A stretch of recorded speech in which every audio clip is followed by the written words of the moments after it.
Hey everybody, welcome back to a new video. Today we have an exciting power station to check out. This is the Anker SOLIX C1000. And if you're looking for a really compact, lightweight solution that provides a ton of power, this one's definitely worth considering. Now the first thing I noticed when I took the C1000 out of the box is that all the outputs are on the front of the power station. So whether you're wanting to use the USB ports, the DC output, or even the AC inverter, you don't have to go hunting on the sides or the back of the power station. Now that's a simple design that a lot of people overlook, but it adds to the convenience. Now this is a feature-packed device. Running through the list, first this has an 1800 watt pure sine wave inverter, and on the front you have 6 AC outlets to plug in your appliances. Inside the power station you have an LFP battery rated at 1056 watt hours of capacity, and it's rated at 3000 charge cycles till 80% of the original capacity. That means you can use this daily for up to 10 years and still have 80% of the original capacity. This has internal fast AC wall charging, and with that you also get a dedicated UPS mode with a cutover time of 20 milliseconds. This can charge with up to 600 watts of solar input, which is really fast for the size of the power station. You also have smart app connectivity via Bluetooth or Wi-Fi using Anker's smart app, and if you want to double the capacity, you can connect their expansion battery for over 2100 watt hours. Now let's talk about price. With a premium product like this with a 5-year warranty, you'd expect to pay near $1 per watt hour, but that is not the case right now on the C1000. For example, this is on sale for $649 or only 61 cents per watt hour. Now Anker has also provided my viewers with a special long-term discount code that takes off $370. So you can pick up the C1000 for only $629. That discount code is down in the video description. So you get the premium performance with a really good warranty, but at a budget price. Wow guys, that is really good. Now first off, how would you use a device like this? It's kind of in between a huge home backup system and also a teeny little power station that's meant for charging cell phones. And I'll tell you guys, this is right in the middle and it's perfect. It's a jack of all trades. For example, it has an 1800 watt pure sine wave inverter that allows you to power your full-size refrigerator during a power outage, or other appliances in your kitchen or RV, or even tools around the yard. Yet it's lightweight and portable enough to be used as a camping setup. So you can take this car camping, you can power your 12-volt fridge, you could even have a movie night with the kids in the woods using an LED projector, and you could also brew up a fresh cup of coffee in the morning. So I love this size of power station. It has so many different use cases. So if you guys have been wondering if this device is right for you or not, well, in the rest of the video, I'm going to do extensive testing on the AC inverter, the DC output, and USB ports. We're going to do a bunch of charging demos. We're going to find out how this really performs. And at the end of the video, you'll know if you want to purchase this unit or not. In our first round of tests, we are going to start with the 12-volt cigarette port and the USB ports. We are going to answer questions like, well, how many watts can we pull from the 12-volt socket? What voltage is it regulated at? And how many usable watt hours can we expect as we discharge this down? Let's get started. What voltage do you get from the DC output? I confirmed the DC output of the Anker C1000 is regulated at 13.3 volts. Now how much wattage can you pull from the 12-volt cigarette port? Using my battery load tester, I was able to pull a maximum of 138 watts before it shut down from being overloaded. Since there's only one DC port, you'll need to purchase a 12-volt cigarette splitter like this to run 2 separate loads at the same time. Just make sure you don't pull over 138 watts combined. How much usable capacity can we pull from the DC output as we discharge the power station? The C1000 is advertised to have 1056 watt hours of total capacity. While draining the power station completely down till it shut off, I was able to pull 946 watt hours. These results were 89.5% of the advertised capacity, which is an excellent result. How much power is used while the DC output is enabled and sitting idle? I started this test on the power station at 100% state of charge, and checking in 12 hours later, it was still at 100% state of charge, meaning the DC output is very efficient and doesn't use much power while it's sitting enabled with no load. Now what about the USB ports? How do they perform?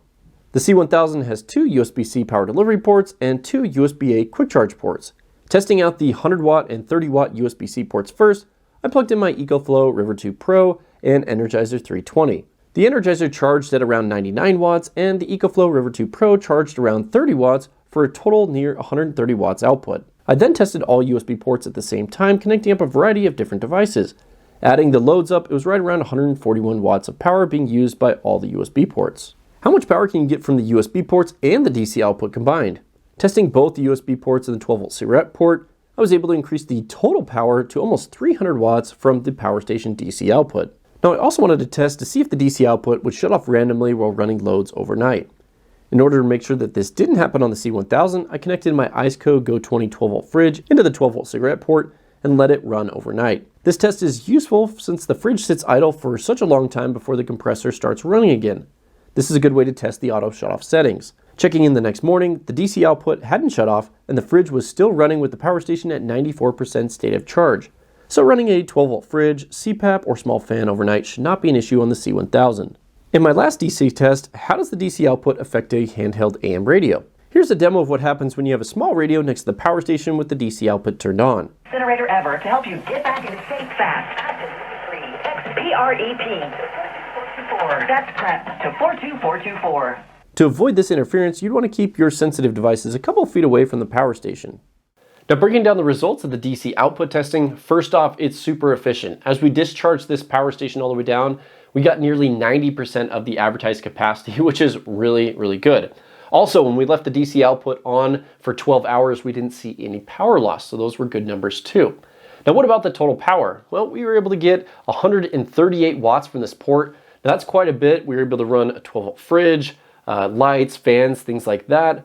But there's only one socket here, so that's kind of annoying. So it would have been nice to have maybe two, maybe some barrel plugs. Also, with 138 watts being the limit before it shuts down from being overloaded, that kind of puts a ceiling on being able to run the larger load devices like your 12-volt air compressors and your diesel heaters. So just be aware, you will have some limitations if you're trying to run the larger 12-volt loads or multiple loads at the same time.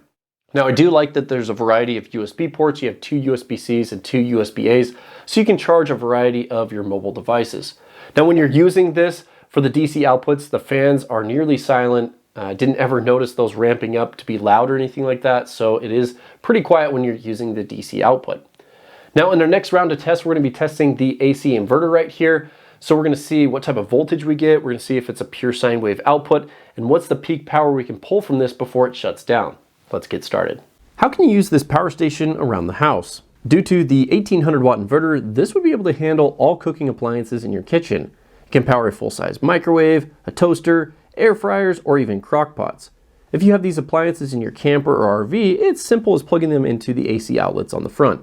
The Anker SOLIX C1000 is also a great way to keep your fridge running during an extended power outage. With my basement fridge plugged into the AC inverter, the fridge ran for a total of 18 hours before the battery died. Plugging in solar panels to charge or connecting an expansion battery can allow you to get even longer run times. I also wanted to test with different power tools like my circular saw, large miter saw, or air compressor on the AC inverter. These tests are a great way to see how the inverter handles inductive or surge loads. The C1000 handled powering up my air compressor just fine, but when I tried to power up the larger saws, it didn't quite have enough surge wattage available to run the saws. The inverter shut down after a brief spin up of each saw due to the large startup current required.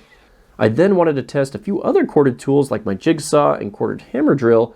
Both of these ran just fine on the C1000 inverter since they didn't pull quite as much surge wattage as my larger saws. Now, how much usable capacity should we expect from the SOLIX inverter? The internal LFP battery is rated for 1056 watt hours of capacity. When draining the power station down until it shut off, I was able to measure a total of 910 watt hours of usable capacity. This result of 910 watt hours is 86.1% of the advertised capacity and a great result, hitting our goal of at least 85%. Next, how much power is used as the AC inverter is enabled but sitting idle? I started with the power station at 100% state of charge and left the inverter enabled for 12 hours with no load. When I came back, it was sitting at 93% state of charge, meaning the inverter had used 7% of the battery after 12 hours, or about 0.58% per hour. Not bad results on this power station. The next test that I want to do on the AC inverter for the C1000 is to see how it's wired when you have the AC inverter enabled. So I have my outlet tester. Let's go ahead and plug it in. You can see we have an open or floating ground on the power station. Now, since this power station is an open or floating ground, like most power stations, whenever it's not charging from the wall, if you have an appliance that needs a grounded connection to work properly, you can pick up a bonding plug like this, which bonds the neutral and ground together. And when we plug that in, you can see we get the proper wiring on the power station. Now, what happens when we have the power station connected to the AC charging cable? Does the power station become grounded? Well, with the outlet tester connected, we do have a correct wiring and a grounded power station. What quality of power do we see from the Anker inverter? I started the max load test on the inverter by setting up an 1800 watt load. After the test had been going for a few minutes, I checked my oscilloscope and it was showing a pure sine wave output. I also measured 121 volts output at 60 Hertz. After 10 minutes had passed during this test, the power station fans were running at their full speeds. I measured 59 decibels of noise with my sound meter at 3 feet away. Now I also want to make sure the fans move enough air to keep the internal components from overheating. With my thermal camera, I measured 123 degrees near the fan exhaust port, which is an acceptable level. After I finished those measurements, my stopwatch hit the 15-minute mark, and the C1000 passed the max load test without shutting down. Now, how many watts will the inverter allow you to pull before it shuts down from being overloaded? I turned up the load from our previous test to a little over 2200 watts, and the power station ran this load for about 30 seconds and then shut off the inverter and displayed an overloaded error message on the screen. It's nice to have that extra power available for 30 seconds if you need it. In the next section of the video, we'll be testing the UPS cutover time on the Anker C1000. It's advertised to have a switchover of 20 milliseconds or less, so we'll see how it performs. I have my desktop workstation, LED monitor, and studio lights all connected to the AC inverter while it's in UPS mode. I'm running a stress test on the PC to simulate a decent load. My oscilloscope is monitoring the output of the AC inverter, and as we disconnect this from wall power, I'm hoping to capture the cutover time as we go over to battery backup. UPS recording, 3, 2, 1, record. So up on the screen is the captured cutover time. Looking between the cursors, it's measured at 16.1 milliseconds, which is better than the advertised 20 milliseconds. You have the power coming in on the left. That flat line there is where the power cut out and then power resumes. So thumbs up, this is better than advertised. So after that first test, the PC and monitor were still running. I'll do a couple more just to make sure. 3, 2, 1. Still running after that test. Third UPS test. 3, 2, 1. So it looks like everything's working just as advertised. On my final test of the AC inverter, let's see if it produces noise or interference when enabled. This test is helpful for people wanting to run sensitive audio equipment. First, using my dirty electricity meter, the electromagnetic interference reading was measuring 1730 millivolts of EMI noise. I also wanted to test with my guitar amp, so when that was connected, this is what it sounded like.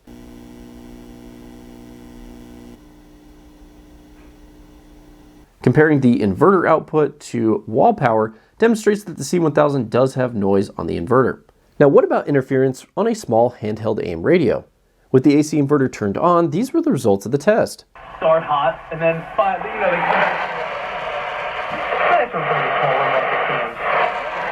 start. But yeah, Pirates are looking good. Because of this interference with the radio, I'd recommend keeping your audio equipment at least a couple feet away from the power station, and then you won't hear it.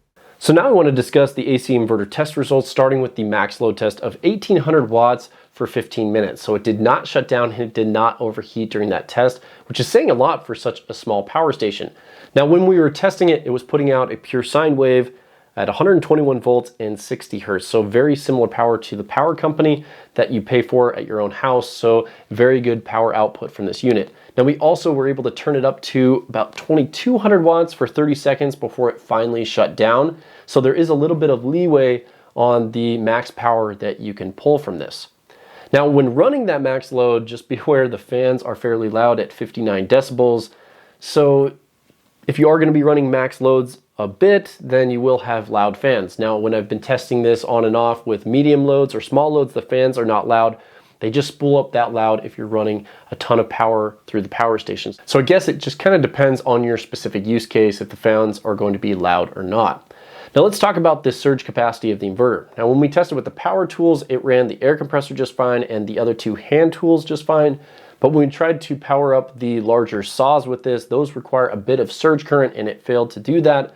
So if you need to power saws, I'd recommend going up to a larger inverter on the Anker SOLIX C1000. I tested that power station, it performed really well.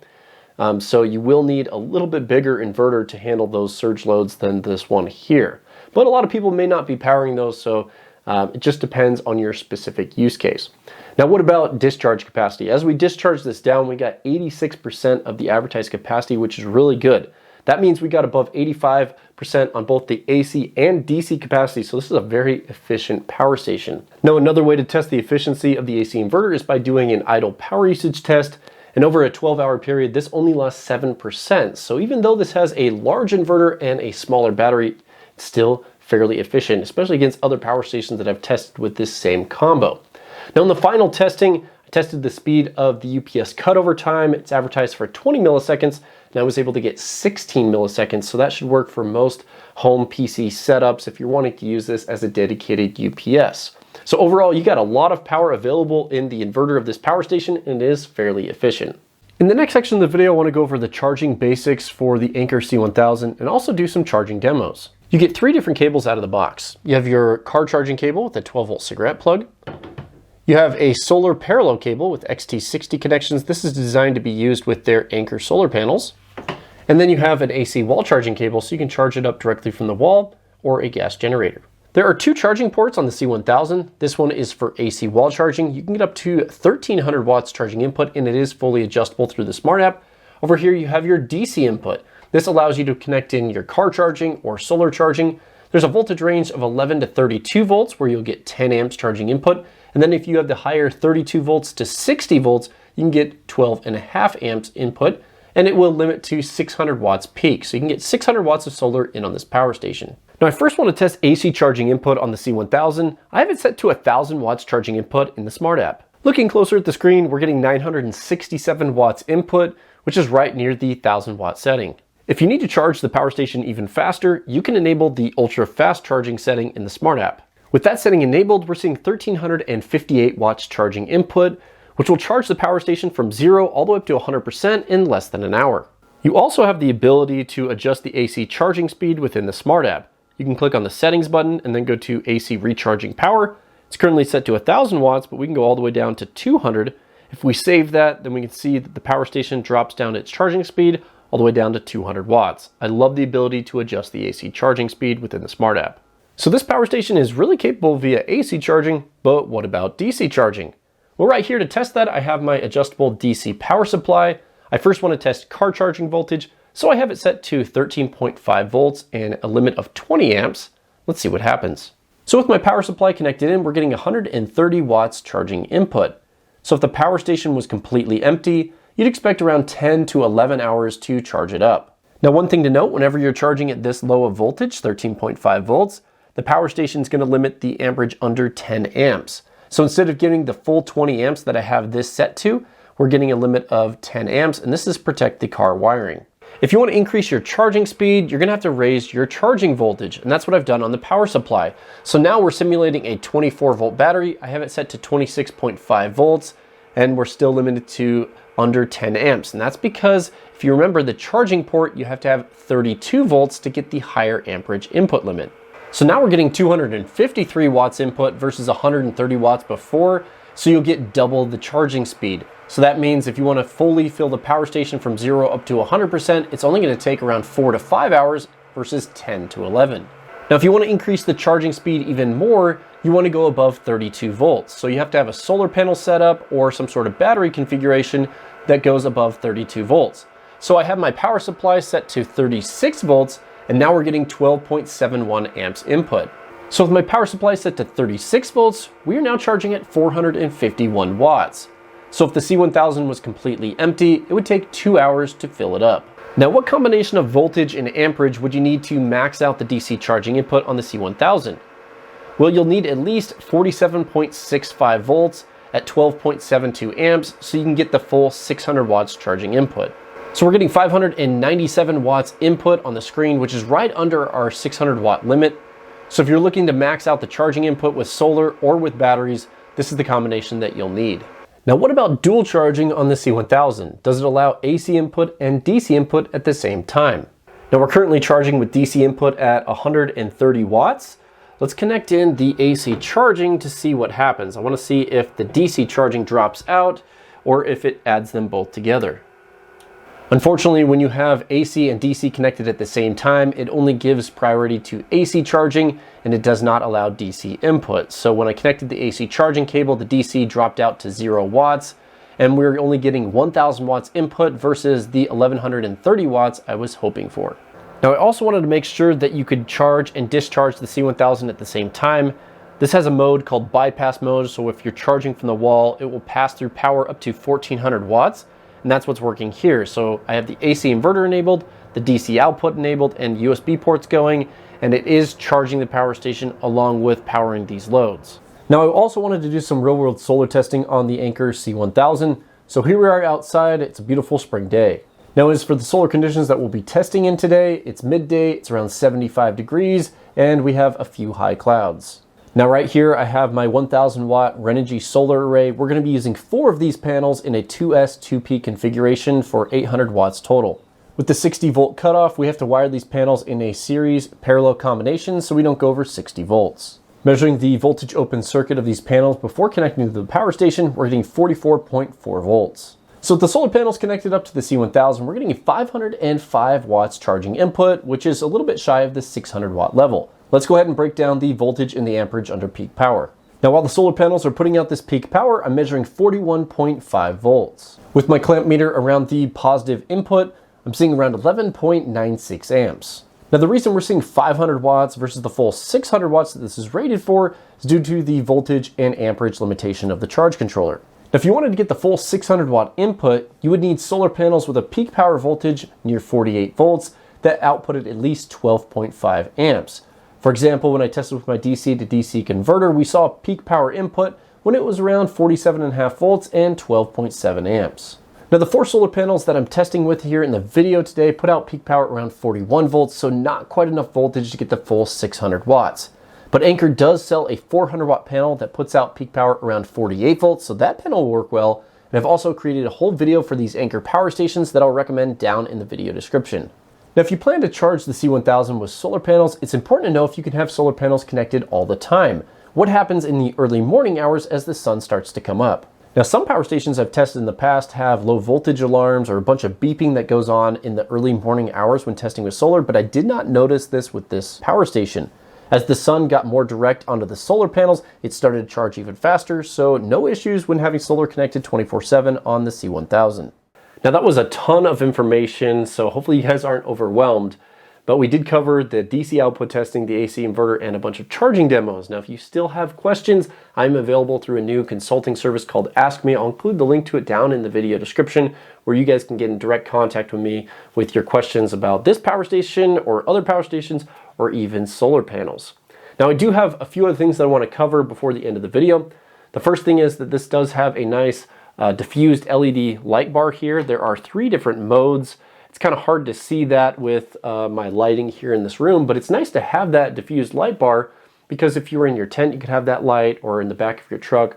One other use case might be if you're outside at night playing a card game on a table, it'd be nice to have that just shining out over the table. So I do like when they have built-in lights just in case you need them. Now, another feature about this that I haven't mentioned so far is this surge pad plug down here. This is meant for purely resistive loads.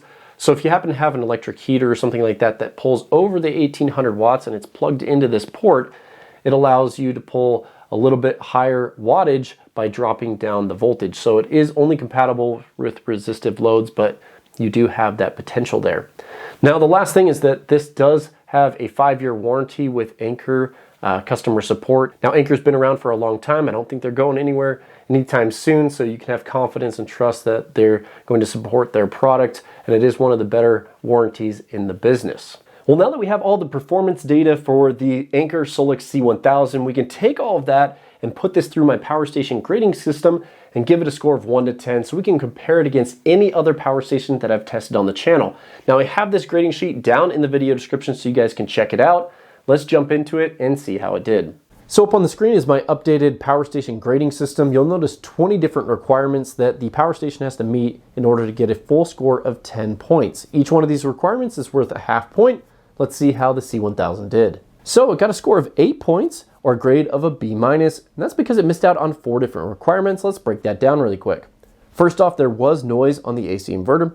Second, the fan noise was pretty loud, above 55 decibels. Third, it did not support dual charging, meaning charging with AC and DC input at the same time. And fourth, we did not get over 150 watts out of the DC output. Now, if you want to see a breakdown of all the information for this power station, check out my power station grading sheet. I'll have the link to it down in the video description. Now, just be aware, I have yet to have a power station get a perfect score on my grading system, and that's because it's set to the gold standard. So we'll see if that ever happens. But I will tell you that sometimes it kind of points out the cons or the flaws about a model, but there are really good things about this power station too. And maybe you don't need 150 watts of DC output, or you don't need dual charging with such a small model, or maybe the fan noise won't bother you. But I have such a broad area of testing that I hope that it can provide answers to people that are trying to use these power stations. So you guys will have to let me know what you think about the grading system down in the comment section. Now, what are things that I like about this? Well, I love the fact that you can get so much solar on a small unit. 500 to 600 watts of solar is really good on a power station this small. I love that this is so efficient. We were able to get above 85% on both the DC and AC capacity results. And also the inverter is huge. 1800 watts for such a small device, that means you can use it in so many different ways. The Anker Smart app works really well. I like that you can use it with Bluetooth or Wi-Fi, and the ability to attach an expansion battery to this allows you to double the capacity. So you guys will have to let me know what you think about the Anker SOLIX C1000. I think it's a very capable unit. It comes in at a really good price right now at $649. I'm not sure how long that coupon will be valid, but at 61 cents per watt hour, you can't go wrong, especially with Anker and a 5-year warranty. I really appreciate you guys watching to the end of the video here. I'll recommend a few other videos that you can check out. Please share this video with your friends and family. Thumbs up the video if you like the content. And until next time, we'll see you guys later.